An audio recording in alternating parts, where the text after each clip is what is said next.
দক্ষিণ এশিয়ার উচ্চশিক্ষা খাতে পারস্পরিক সহযোগিতা জোরদার করতে ঢাকায় শুরু হয়েছে ৩ দিনব্যাপী একটি আন্তর্জাতিক সম্মেলন।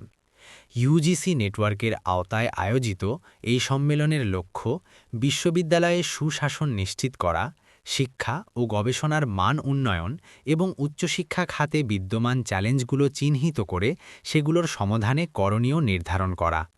মঙ্গলবার সকালে রাজধানীর একটি হোটেলে এই সম্মেলনের উদ্বোধন করেন প্রধান উপদেষ্টা। প্রধান অতিথির বক্তব্যের শুরুতেই তিনি স্মরণ করেন ২০২৪ সালের জুলাই গণঅভ্যুত্থানের সময় শিক্ষার্থীদের গুরুত্বপূর্ণ ভূমিকার কথা। তিনি বলেন, তরুণদের সেই সাহসী অবস্থান দেশের রাজনীতিতে নতুন সম্ভাবনার দ্বার খুলে দিয়েছে। প্রধান উপদেষ্টা আরও বলেন, ইতোমধ্যে তরুণরা নতুন রাজনৈতিক দল গঠন করেছে।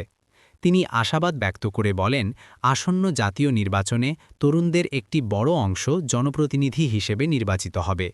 তার ভাষায়, দেশের ভবিষ্যৎ নেতৃত্বে তরুণদের অংশগ্রহণ আরও শক্তিশালী হবে। ডেস্ক রিপোর্ট, তানভীর, আমার বাংলা 24.নিউজ।